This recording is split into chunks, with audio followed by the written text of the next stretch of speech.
Que o nome do Senhor seja glorificado, queridos, agora pela segunda vez, porque eu tenho que falar duas vezes, né? Toda quarta-feira eu falo uma, depois eu libero o vídeo que está gravando pelo YouTube.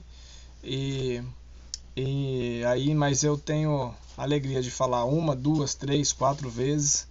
Que o nome do Senhor seja glorificado, que é o nosso grito de guerra e a nossa forma de cumprimentar.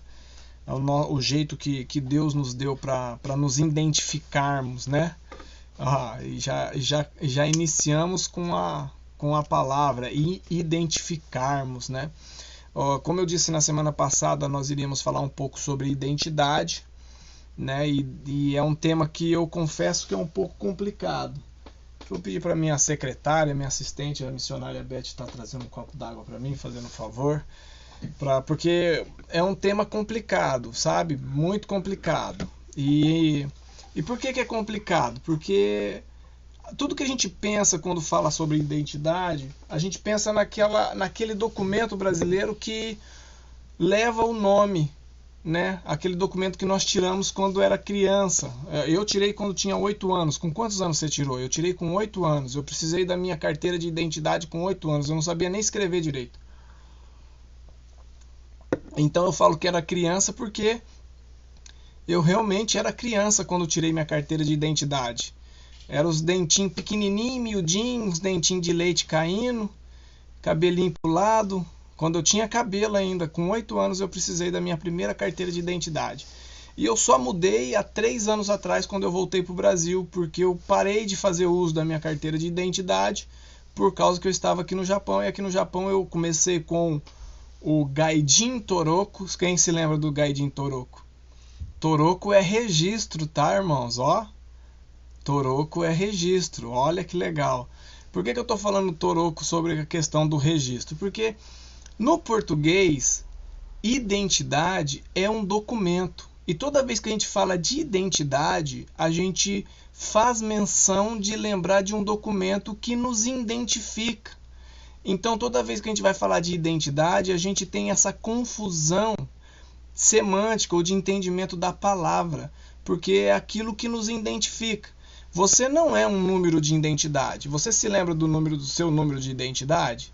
Não precisa falar, tá? Porque nós estamos no YouTube e aí vai que... É difícil eu receber a visita no meu canal do YouTube. Realmente muito difícil. Mas vai que eu recebo visita e pego o teu número de identidade e passa por você, se passe por você. Porque tendo o número de identidade tem tem acesso aos teus bancos de dados. Então, quando a gente fala de identidade, o brasileiro já liga com a questão da identificação, que é por causa do documento de identidade. Mas quando alguém pede a sua identidade, você dá uma cartinha, uma caderneta ou aquele documento que tem um número de série que vai dar acesso a um banco de dados, mas a identidade não diz quem você é de fato. Você está entendendo? Se eu apresentar a minha identidade, vai estar uma foto bem bonitinha do Cassiano de 8 anos, né? Agora já do Cassiano de... não lembro quantos anos que eu tinha quando eu renovei, mas tudo bem. E ali vai estar o meu nome, vai estar a minha assinatura, vai estar os meus dados, vai ter uma série de dados, mas não diz o meu sentimento, não diz quem eu sou, não diz no que eu creio, não diz o resto da minha personalidade. Aí fica assim, como eu posso falar de identidade se a identidade ela é algo abstrato, né? É algo bem abstrato. Então é bem complicado falar de identidade, mas eu acho importante a gente falar da identidade do líder cristão,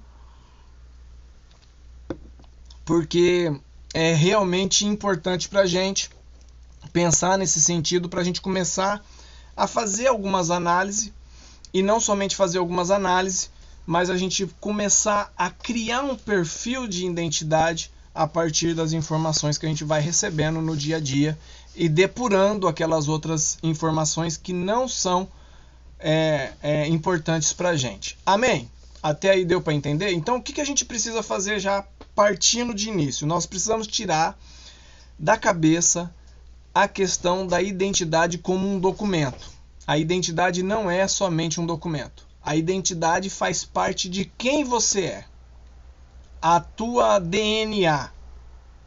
Dentro da identidade vai estar a tua genética, dentro da identidade vai estar os seus valores, dentro da tua identidade vai estar o teu conjunto de crença, dentro da tua identidade vai estar os teus sentimentos, dentro da tua identidade vai estar o teu ser global. Vamos colocar assim. Em 1 Tessalonicenses, capítulo 5, verso de número 23, o apóstolo Paulo vai falar do ser humano de uma maneira global. Como que eu posso dizer? Não é global, mas geral, generalizado. Não é geral, também não é a palavra, sabe? Desculpa, a minha mente aqui faltou uma palavra que pudesse descrever. Integral, pronto. Vai falar do ser humano integral. Alguém poderia ler pra gente? 1 Tessalonicenses 5, 23.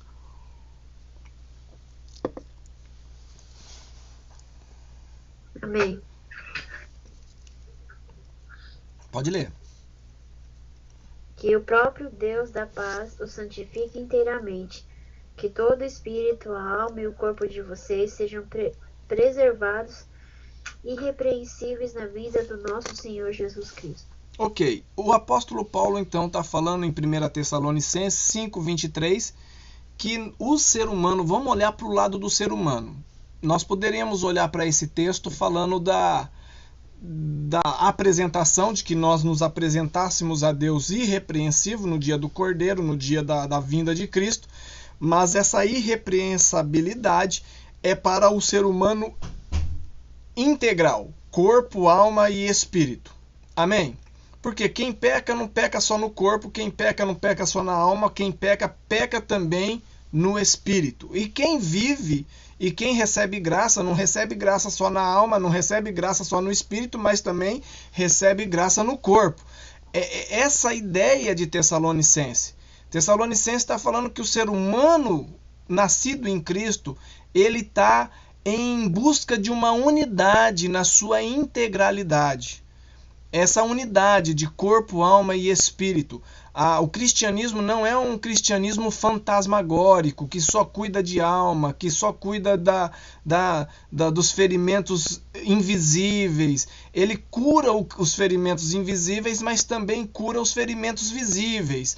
Então essa é a ideia do evangelho todo para todo ser humano. Então o cristianismo, o evangelho de Cristo é esse evangelho que em primeiro lugar vai reunir esse ser humano complexo de corpo, alma e espírito, aqui sem entrar na discussão teológica da dicotomia ou da tricotomia, que aí é um outro campo, uma outra área. Isso vale para uma aula de teologia e não para uma reflexão na questão da liderança. Depois a gente pode pensar nessa questão da tricotomia e da dicotomia humana, que tem alguns teólogos que falam que o ser humano ele é composto de corpo e espírito, ou corpo e alma, e não existe corpo, alma e espírito, mas o texto está falando corpo, alma e espírito. E aí tem alguns que defendem que o ser humano é feito de corpo, alma e espírito, mas enfim. O importante a gente notar é que Paulo está falando dessa unidade integral do ser humano, corpo, alma e espírito, ou seja, o homem subjetivo com o homem objetivo, o homem que é abstrato, o ser humano que não se pega, o ser humano que não se apalpa. Esse homem interior, como Paulo diz em outras passagens, precisa estar integrado ao homem exterior. Vamos pensar dessa forma? O homem interior integrado e unido ao homem exterior. Qualquer tipo de dicotomia ou de separação desses dois, ou desse ser humano, é uma obra incompleta, e isso faz com que o ser humano não tenha uma identidade. Ele não sabe quem ele é, não sabe para onde ele vai, e ele perde a direção porque está faltando a integralidade, a unidade integral do ser humano. Vamos pensar dessa forma? Vamos pensar nisso? Então, para pensar nisso, eu gostaria de pensar em duas questões que foi proposto por pensadores sobre a identidade. O primeiro pensador que eu quero colocar sobre a nossa discussão é o pensador alemão, filósofo alemão Jünger Habermas, é um nome complicado, Jünger Habermas. Ele é nascido de 1929, e para falar um pouco da filosofia, a identidade é um conceito, o conceito de identidade vem da filosofia e é o que descreve algo que é diferente dos demais, porém idêntico a si mesmo. Então vamos lá, o que é identidade? Identidade é aquilo que descreve algo que é diferente dos demais, mas igual em si mesmo. Ou seja, é por isso que é complicado falar de identidade, porque ela descreve quem você é, mas ao mesmo tempo, você na sua particularidade, mas ao mesmo tempo descreve você como igual a todos. E por isso que é complicado. Aí um outro filósofo, um francês, o Paul Ricoeur, nascido em 1913, ele pensou na identidade em duas formas, identidade idem e identidade ipse. Ou seja, o que é identidade idem e identidade ipse? Identidade idem é a identidade que todos nós temos, a identidade social. E a identidade ipse é a identidade formada, a identidade que você pode mudar e formar dentro de você a partir dos conceitos que você vai acreditando, que você vai somando na sua vida. Então é possível que um ser humano mude, mesmo num processo de maturação ele mude. Então, por exemplo, Paulo dizia em Coríntios que ele, quando era menino, pensava das coisas de menino, mas ele veio a ser grande e, como grande, ele deixou de pensar nas coisas de menino. Então, a identidade dele mudou. Você está entendendo? Tá comigo? Tamo junto? Meio complicado o negócio, não é? Mas vamos lá. Por que eu estou falando sobre tudo isso? Porque é importante a gente pensar o seguinte: é possível mudar? Sim, é possível mudar. Mas a gente precisa falar das coisas com propriedade, sem falar das coisas de forma superficial ou de forma sem conhecimento de causa. Então eu quero que vocês entendam uma coisa. Na sua identidade, e aí falando de forma individual, e aí como o filósofo o Ricoeur, na sua identidade ipse, na identidade que é pessoal, a identidade personal, no traço que te identifica, ela é composta de muitas coisas. E uma das coisas que te identifica é a tua genética. Você está entendendo? Quando eu olho para você, eu vejo você porque você tem traços genéticos que te confecciona, certo? Isso no seu estereótipo, no seu cabelo. Eu sou careca por causa da minha genética. O Levi é careca possivelmente por causa da carga genética. O outro tem cabelo por causa da carga genética. Enfim, aquilo que nós nos expressamos, nós a temos por causa da nossa genética. E genética é algo que não se muda. É ou não é verdade? Sim ou não?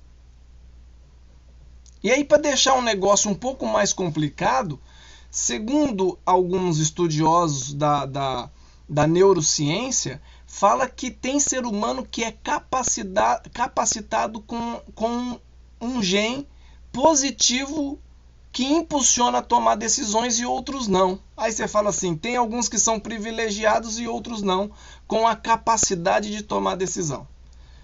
Seria uma bênção a gente ter esse privilégio, né? Esse gene, essa genética propícia a tomar decisões acertadas, e outros não são tão favorecidos. Aí você fala assim, pronto, como é que a gente muda isso? Tem algumas pessoas que geneticamente eles não têm condições de emagrecer. Por quê? Porque geneticamente eles já receberam no útero da mãe células de gordura. Como é que muda isso? Outros já têm a genética desenvolvida para ser magro, e isso vai identificá-los. Você está entendendo? Isso vai ser um traço de identificação. Eu quero que você comece a pensar na tua genética, na tua formação, porque dentro de tudo isso você tem uma genética, um código genético que você fica assim, eu posso mudá-lo? Como que eu posso trabalhar para que eu possa mudar a minha identidade?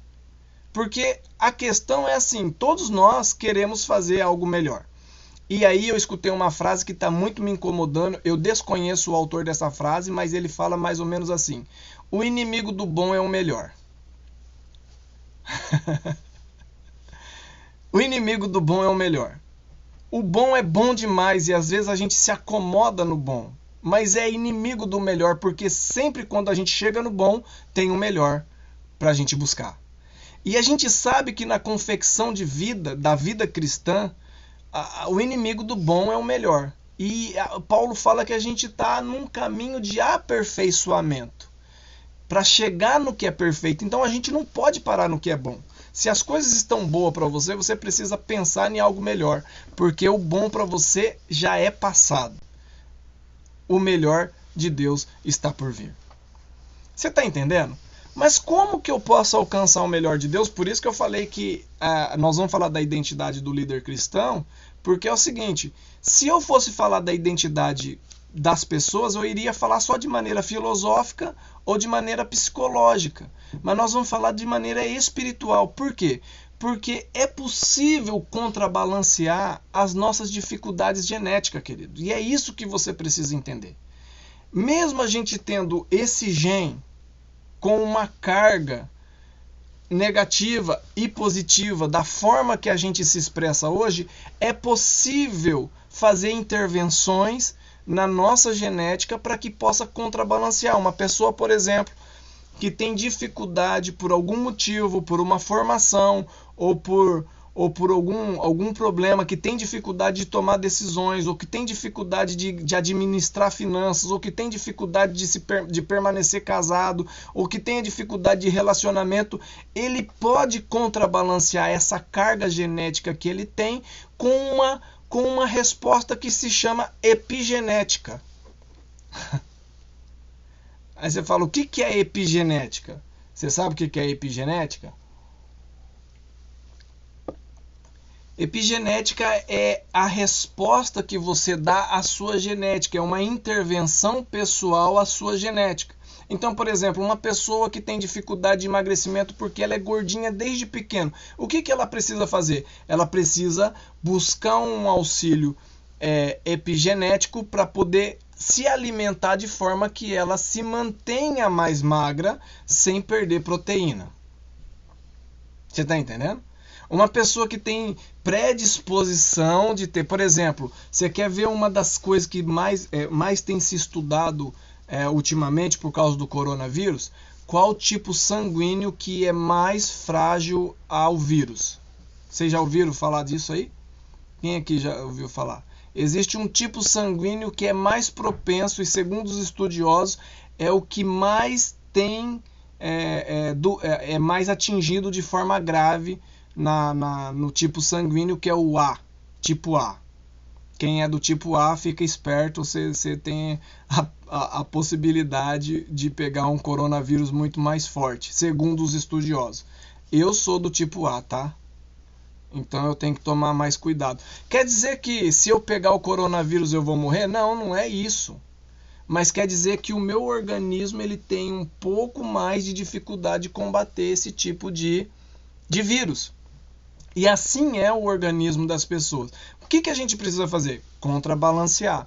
Então, na formação identitária de cada pessoa, a gente precisa buscar recursos para a gente poder formatar em nós uma identidade que vai ser transmitida para as pessoas. Por quê? Porque a identidade do cristão, ela começa na unificação do ser todo. Começa na unidade do corpo, da alma e do espírito em prol de um objetivo. Então, quando a gente começa a caminhar em Cristo Jesus, nós estamos reunindo todo o nosso ser para glorificar o nome de Cristo. Amém?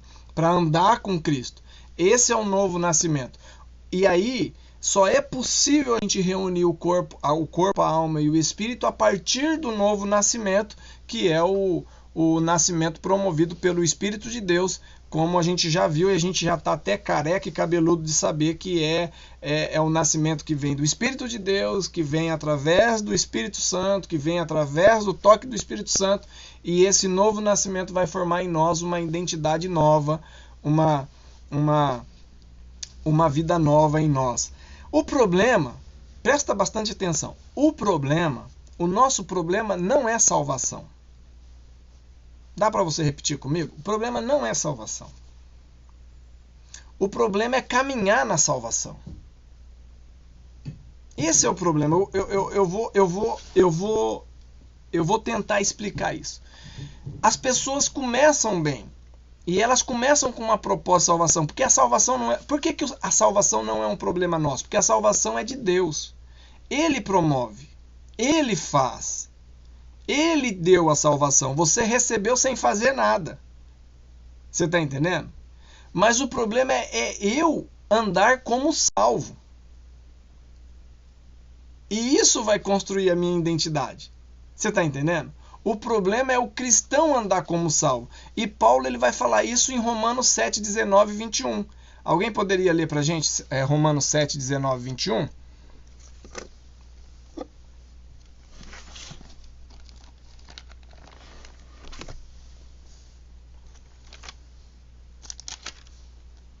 Amém, eu leio. Ok, pode ler. 19, né? Isso. Porque não faço o bem que quero, mas o mal que não quero, esse faço. Ora, se eu faço o que quero, já não o faço eu, mas o pecado que habita em mim. Acho então esta lei em mim. Quando quero fazer o bem, o mal está comigo. Exatamente. Então, no verso de número 18, obrigado, Vanessa. No 18, um pouquinho antes, ele fala, é que eu esqueci de falar do 18, tá?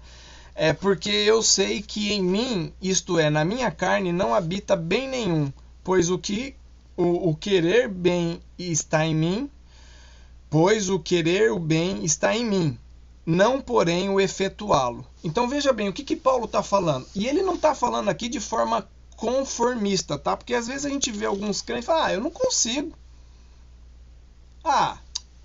Se eu não consigo fazer o quê, né? Se eu não consigo, deixa pra lá. Você já viu o pessoal falando assim? Já ouviu? Eu não consigo vencer o pecado, aí deixa pra lá. Eu não consigo fazer, então se eu não consigo é porque Deus não quer. Nem tudo que a gente não consegue não é porque Deus não quer. Nem tudo que a gente não consegue é porque a gente não consegue. Porque existe uma carne em nós que nos impede de fazer o bem. E está contraposicionando a identidade que Deus deu para a gente na salvação. Você está entendendo? Está maculando a identidade. E Paulo está reconhecendo isso. Ele quer fazer o bem. E às vezes a intenção nossa é a melhor. Só que o efetuar não está em nós. Às vezes a gente quer fazer o melhor, mas os caminhos não estão em nós, as direções não estão em nós, e aí Paulo ele vai dizer isso aí, que a carne que está nele faz ele efetuar muito mais o mal do que o próprio bem, e ele não está conformado com isso, ele não está satisfeito com isso, ele não está achando que isso é intransponível, é uma barreira intransponível. Não, ele sabe que é possível transpor essa barreira a partir do sangue do Cordeiro, e a partir do sangue do Cordeiro, de uma vida de devoção, de uma vida de busca, de uma vida de entrega, ele sabe que é possível alcançar a vitória sobre aquilo que ele não consegue fazer de bom e sobre aquilo que ele simplesmente faz de mal. Você está entendendo? Então, quando a gente olha para a nossa identidade cristã, o problema não é a salvação, porque a salvação ela vem de Deus. O problema é como a gente caminha nessa salvação, que já é uma coisa um pouco mais complicada. Então, o inimigo do bom é o melhor. A gente está com o bom na mão, Deus deu a salvação para a gente, Deus deu o culto para a gente, Deus deu a celebração para a gente, Deus deu a unidade para a gente, Deus deu amigos para a gente, Deus deu tudo para a gente, mas o difícil é conseguir andar nisso tudo que Deus deu para a gente. Com saúde, com com prosperidade, com autenticidade. Por quê? Porque ainda existe em nós resquícios que não deveriam existir da velha natureza, que, vez por outra, intervém naquela grande construção que Deus deu. Você está entendendo o que o pastor está dizendo? Está compreendendo? E isso vai maculando. Aí, querido, é uma questão de genética. Nós nascemos com a natureza do pecado. E se fosse pela natureza, na identidade da pessoa natural, já está condenado. É o que Jesus disse em João capítulo de número 3, verso de número 16, que a gente já está assim bem decorado, PhD nesse assunto, que é: porque Deus amou o mundo de tal maneira que deu seu Filho unigênito para que todo que nele crê não pereça, mas tenha vida eterna. Todo aquele que nele crê não pereça, mas tenha vida eterna. Aquele que nele não crê já está condenado. Então a gente já sabe disso, que o humano natural, o ser humano natural, ele já está condenado. E aquele que anda pelo ser humano natural, ele dispersou a unidade do corpo, da alma e do espírito. É por isso que não consegue se agarrar à identidade que foi passada e transmitida para ele. Eu posso ter uma identificação, eu posso ter um documento, mas aquele documento pode não ser, para mim, uma verdade. Você está entendendo? Ele pode não ser uma verdade de forma integral. De forma integral, ele pode não ser uma verdade para mim. Então, Paulo está falando justamente disso, né? Tá atrapalhando o meu vídeo aqui, tá? Desculpa, queridos, o meu filho acordou com cafunchô na garganta. Sabe o que é isso? Eu não sei se é o pó da China ou se é a poeira do IP que tá saindo aí, sei lá, da cerejeira, que não é cerejeira, que eu não sei o nome que falaram que agora não é cerejeira, né? É outra coisa. Umê, folha de umê. Diz que é folha de umê. Tá dando cafunchô de folha de umê. E ele levantou aqui já. Né? Bom, vou ter que editar essa parte. Mais trabalho para mim. Vamos lá. Então, assim, Paulo ele tá falando justamente disso. Do quê? Dessa dificuldade que a gente tem de se agarrar a essa nova natureza. Porque nós estamos numa grande batalha. Numa grande luta. E a luta é pela nossa obediência a Cristo, pela nossa obediência ao Evangelho, não pela nossa aceitabilidade. Porque assim, existe uma diferença entre conversão e aceitação. Eu tenho visto muitas pessoas que aceitam a Cristo, e elas até gostam de ouvir falar de Cristo, mas elas não estão convertidas a Cristo, pronta para fazer a vontade de Cristo. Existe uma grande diferença. E a gente precisa entender essa diferença. Que tudo que nós fazemos agora, nós fazemos por Cristo. Tudo que nós fazemos, nós não fazemos por nós mesmos. Esse conceito de fazer por nós mesmos é um conceito carnal. Ele não é um conceito espiritual. Porque tudo que nós fazemos, fazemos para a glória de Deus. Não sei se faz uns 2 grutas que nós vimos isso. Foi na corda e na garrama, quando a Jéssica falou sobre a questão de fazer tudo para a glória de Deus. Se lembra disso, Jéssica? Então tá em 1 Coríntios, capítulo de número 10, 31. Alguém poderia ler para a gente?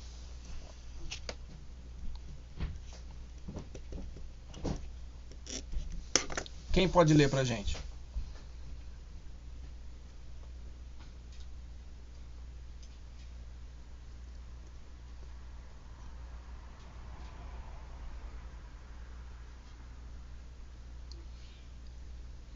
Vai entrar outra pessoa para ler?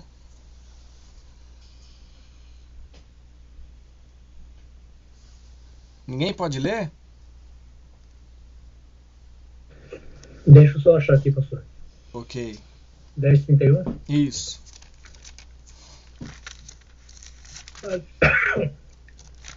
Assim quer vocês comam, bebam ou façam qualquer outra coisa, façam tudo para a glória de Deus. Ok. Então veja bem.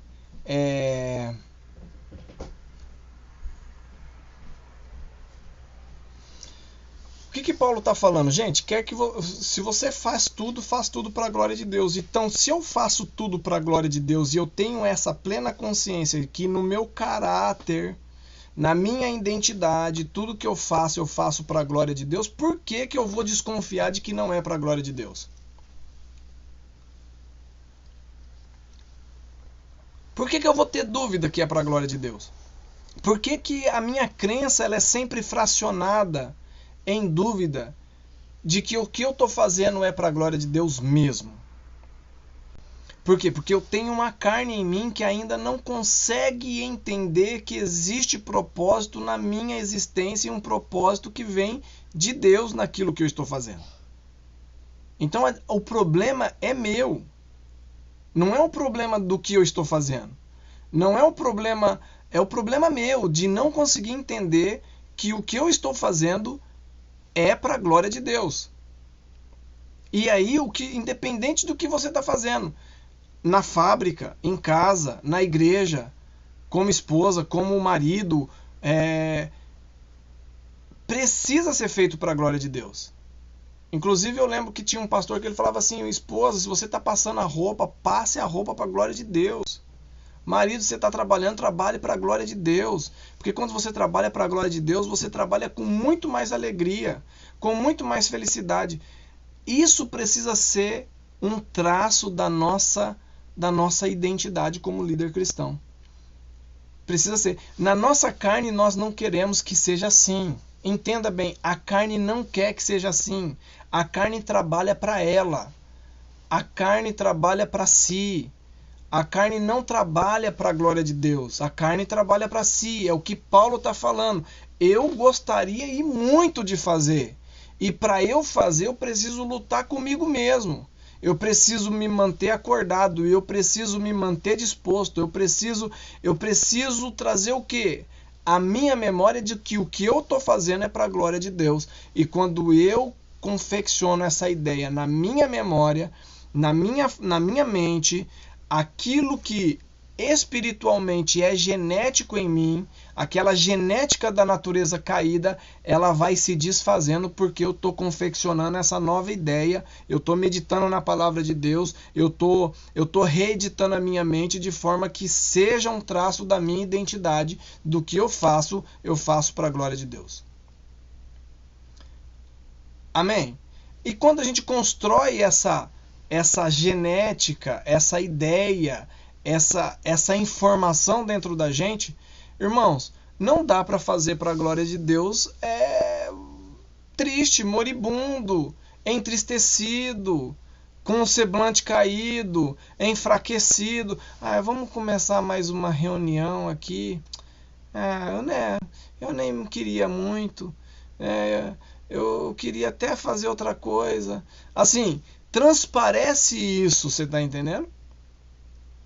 É lógico que não são todos, eu não estou falando que aqui exista, mas às vezes acontece da gente estar mais caído, entristecido, porque a gente não conseguiu ainda entender que aquilo que a gente está fazendo é para a glória de Deus. Você está entendendo? A sua vida, corpo, alma e espírito, o teu corpo, fala comigo, o meu corpo é para a glória de Deus. Gente, a gente vem de uma teologia que acha que o corpo é pecador. Não, o corpo é o veículo para pecar. Mas quem peca é a carne dentro do corpo. Você está entendendo? É no corpo que a gente vive para a glória de Deus e também no corpo que a gente vive para a glória do pecado. Você está entendendo? É nessa estrutura, porque quem vive nisso. E se isso que você está vivendo, esse corpo que você está vivendo, ele não estiver bem, ele não vai nem pecar. Porque pensa numa pessoa doente para pecar. Ela não vai querer pecar porque ela está doente. Você está entendendo? E a gente dá menos importância para o corpo. Você pode perceber. Para o corpo nada. Para o espírito tudo. Você está entendendo? Para a alma tudo. Para a psique tudo. Para o corpo nada. Só que esses problemas que a gente tem no corpo muitas vezes interferem no resultado do relacionamento com Deus. Por quê? Porque o ser humano começa a ser fracionado. Começa a ter problemas no relacionamento com Deus porque o nosso corpo não está bem. Porque a nossa saúde não está boa. E às vezes não está boa porque a gente não cuidou. Você está entendendo? Como é uma coisa que vai levando a outra. Então, é necessário a gente entender que hoje eu e você estamos pleiteando uma batalha contra a nossa natureza, ou o código genético da nossa natureza através do Espírito de Deus, como Paulo falou. Eu estou travando essa guerra dentro de mim. E aí, como que eu vou travar essa guerra? Me diga. Me diga. Aí é que está a questão. Como que você vai travar essa guerra? Se tudo que você pensar que você quer fazer, você vai fazer, imagina se tudo você for atrás de fazer. Você quiser fazer, eu quero fazer, sei lá, quero comer ovo, vou fazer ovo. Aí entra a questão da importância da obediência. Da obediência. Vamos lá? Da obediência. Vamos abrir comigo em Hebreus capítulo de número 5, verso de número 8. Já vai abrindo aí quem vai se dispor a ler. Hebreus capítulo de número 5, verso 8. Eu preciso terminar isso em 15 minutos. Vamos lá. É porque se eu não terminar em 15 minutos eu não consigo editar. E aí eu fico até muito tarde editando, arrumando. Amém. Embora sendo filho, ele aprendeu a obedecer por meio daquilo que sofreu. Bom, Levi, já que você abriu e leu, de quem o autor de Hebreus está falando? Quem que é esse ser humano que aprendeu a obedecer pelo que sofreu? Quem foi? Embora sendo filho, ele aprendeu a obedecer por meio daquilo que sofreu. Quem era o filho? Jesus Cristo. Jesus Cristo. O texto está falando de Jesus Cristo. Desculpa, irmão, te apertei sem te abraçar, hein? Você tá vendo como a gente abraça e aperta mesmo à distância, mesmo pela web? Desse jeito ninguém vai querer ler texto nenhum. Tô brincando. Bom, é que eu sabia que o presbítero Levi sabia. Eu ia ajudar também. Daí, Job, né? Então vamos lá. Jesus Cristo, ele aprendeu a obediência como? Pelo que padeceu, pelo que sofreu. E aí, meu amado e minha amada irmã, nós estamos numa luta desenfreada para evitar o sofrimento. Estamos ou não estamos? Vamos lá. Sim ou não? A gente vê a rua do sofrimento, a gente fala, essa eu não pego de jeito nenhum. Essa eu não vou, não. Ó, tem possibilidade de sofrimento, só se não tiver outro caminho. Eu quero a rua da alegria. Qual que é a rua da alegria? Rua da festa. E aqui eu não estou dizendo que você não tenha que tomar as melhores decisões para você confeccionar a sua vida numa vida que seja tranquila. Eu não estou falando isso. Eu estou falando que é inevitável o sofrimento. E o sofrimento ele tem um poder importante na confecção da obediência na nossa vida. E isso é necessário, principalmente para cavalo velho que nem nós. Com todo respeito à idade. Porque dizia meu professor de futebol, cavalo velho não pega marcha. E ele queria dizer o quê? Que se você quiser ensinar, é um ditado que fala assim, se você quiser ensinar um cavalo de idade marchar, você sabe qual a diferença do cavalo que aquele que galopa e o marchador? Quem sabe a diferença? Quem já viu um cavalo que galopa correndo e um que marcha correndo? Eu vi. É lindo ver um marchador. Ele pisa pé por pé no chão. Ele vai tac, tac, tac, tac. É lindo. Depois você coloca no YouTube, você vai ver. Cavalo marchador. Coloca cavalo galopeador. Cavalo velho você não ensina a marchar. É difícil. Por quê? Porque já está formado os neurônios dele, a forma dele cavalgar. Você está entendendo? E meu professor de futebol falava, é difícil ensinar cavalo velho a fazer coisa certa, né? Se referindo a nós jogadores. O que eu quero dizer com isso? Quero dizer o seguinte, que a pessoa depois que passa de uma certa idade, ela fica com muito mais dificuldade de aprender determinadas questões. E a ciência diz isso, que a formação do caráter, a formação da criança, ela está nos primeiros anos da sua infância. 70% de 1 a 4 anos, e depois o resto, os outros 30% da formação do seu caráter, da formação da sua personalidade, vai ser no decorrer da sua vida até Jesus voltar para cada um, para o indivíduo. Só que a neurociência também fala o seguinte, que o sofrimento ela tem a influência de ensinar a administração de neurônios do hipotálamo. O que é o hipotálamo? O hipotálamo é uma parte do cérebro que administra neurônios. Então, a criança que é exposta à correção, que é exposta à direção, que é exposta à contrariedade, ela tem que aprender a administrar contrariedade. E é essa pequena parte do cérebro que é ensinada quando a criança passa por esses momentos. Você está entendendo? Então a neurociência explica esse texto de Hebreus capítulo 5, quando fala que Jesus Cristo ele aprendeu a obediência de forma humana pelo que sofreu. E às vezes a gente não consegue ser contrariado na nossa vontade. A gente tem dificuldade de administrar isso, né? O ser humano natural é aquele ser humano que Paulo está falando, que quer controlar as coisas, que quer fazer do seu jeito, que quer ir até as últimas consequências, que quer lutar contra Deus. É o que está afogando e está lutando contra o salva-vida.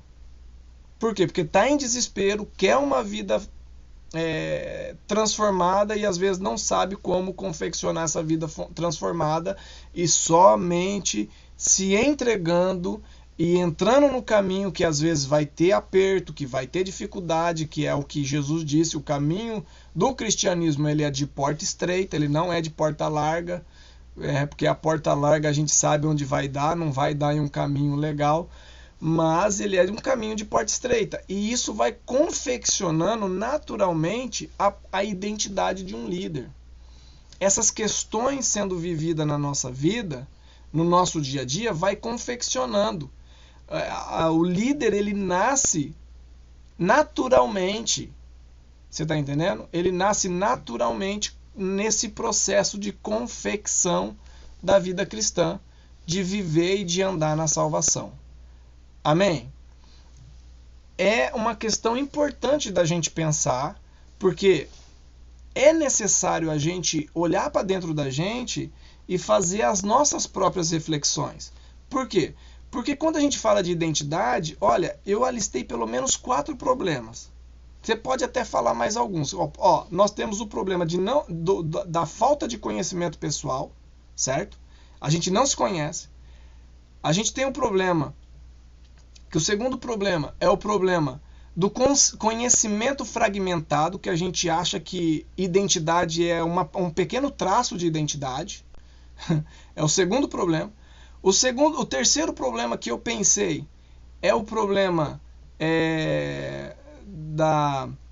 da inércia, de você nem querer pensar em identidade, certo? O quarto problema é a falsidade ideológica. Que é você, ou eu, ou qualquer outra pessoa querer viver o que não é ela. Veja bem, olha quantos problemas tem relacionado à identidade. Não é pouco, são muitos. E quando a gente se converte, esses problemas eles vêm à tona. E por que vem à tona? Porque Deus está trabalhando dentro de nós. Às vezes a gente não consegue entender isso. Por quê? Porque Deus está mexendo eu vou colocar aqui, epigeneticamente espiritual. Ele tá dando uma contrabalanceada. Então, por exemplo, pastor, se eu tiver problema na minha genética, no meu eu interior, na minha formação cognitiva, tudo esse conjunto, Cassiano, por exemplo, deixa eu perguntar para você, como é que você sabe que você chama isso mesmo? E como é que você sabe que você nasceu no dia que você nasceu? Você estava lá? Você viu? Você não viu. Te falaram. E você teve que acreditar. E você acredita até hoje que você chama isso porque escreveram num papel e te deram. Você está entendendo? Então veja bem, a gente precisa acreditar naquilo que está escrito na palavra de Deus e naquilo que Deus diz que quem somos. O que nós estamos para fazer. Nós precisamos acreditar, mas acreditar de forma indubitável na palavra de Deus. Nós não podemos acreditar pouco, nós precisamos acreditar e muito. E olha que coisa interessante quando Jesus fala que se a tua fé for do tamanho de um grão de mostarda.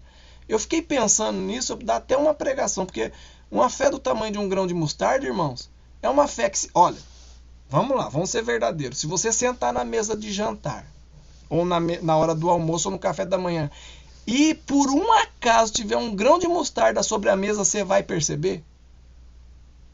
Quem é que vai perceber? Eu só vou perceber se for sem querer. Se eu procurar, eu não vou achar. Se fala assim, ó, tem um grão de mostarda aqui. Ela é pequenininha.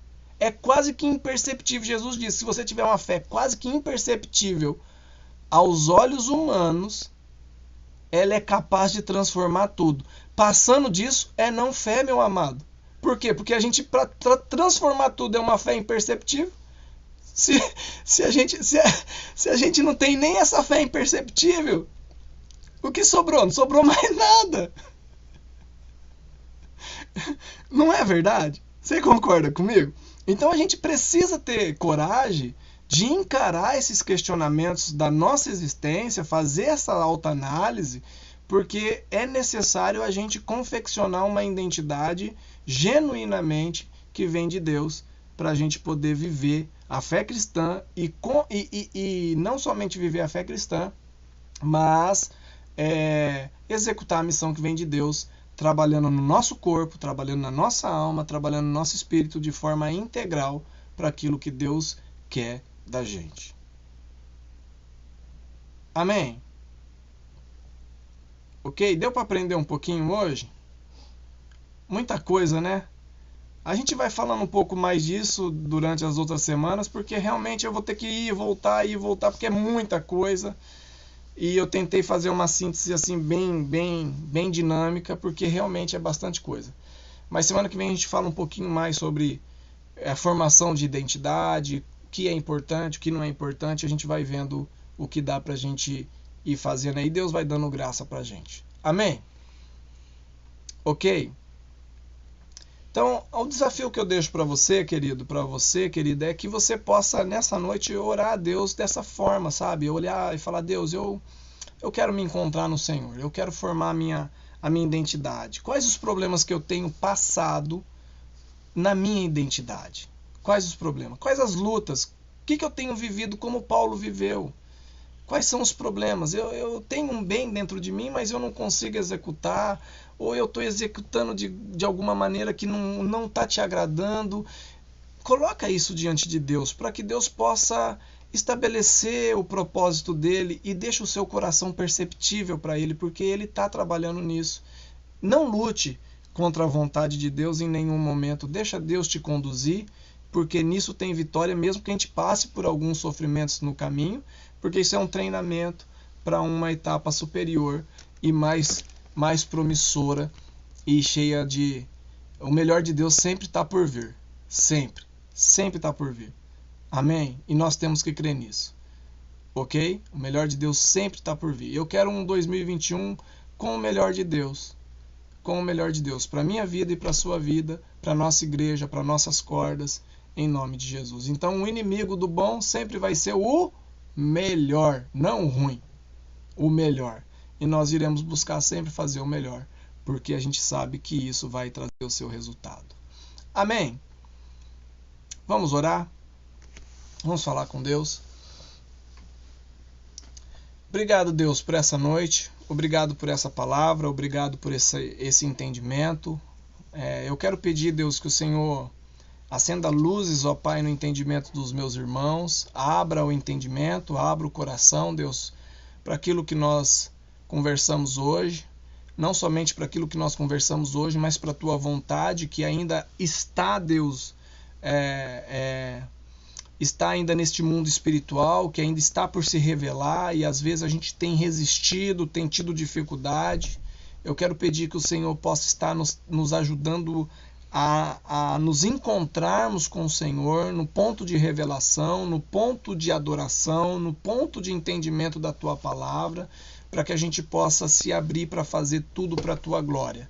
Que o Senhor abençoe cada noite, que o Senhor abençoe cada irmão, cada irmã, que o Senhor traga, Deus, a presença do Teu Espírito Santo em cada lar, em cada casa, em cada família, que o Senhor possa estar, Deus, abençoando, fortalecendo, derramando graça, derramando cura, derramando, Deus, as Tuas manifestações, que o Senhor abençoe a nossa irmã Rosa, que está amanhã na cirurgia, que o Senhor dê, Deus, direção para os médicos, que eles possam ser conduzidos pela Tua vontade, não pela vontade deles tão somente, mas pela Tua direção, que o Senhor esteja ali naquele centro cirúrgico, que o Senhor esteja ali, Deus, abençoando aquela cirurgia em nome de Jesus, e que a Tua mão poderosa esteja sobre a vida da nossa irmã, trazendo ela de volta para o meio da comunidade, trazendo ela sadia, saudável, recuperada desse momento, Pai, em nome de Jesus,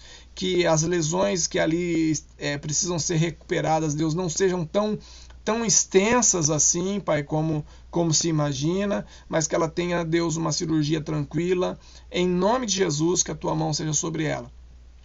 Nós pedimos, Pai, e clamamos, ó Deus, para que a gente possa ter uma mente livre, aberta, flexível, para poder aprender, para poder, Deus, melhorar, uma mente, Deus, leve, uma mentalidade leve e uma identidade genuinamente cristã, uma identidade genuinamente vinda do Senhor. Que nós possamos viver nela, lutando o bom combate que nós lutamos no Senhor, com uma fé, Deus, mesmo imperceptível aos olhos humanos, mas totalmente poderosa no mundo espiritual, e assim vencendo cada batalha, Pai. Que o Senhor opere isso dentro de nós, opere na nossa casa, opere na nossa família, opere, Deus, em cada um dos nossos irmãos e em todos aqueles que vierem a ouvir essa mensagem pelo YouTube, seja no Brasil, seja aqui no Japão, que as pessoas entendam, consiga perceber, consiga ter os olhos abertos para aquilo que elas precisam ver nelas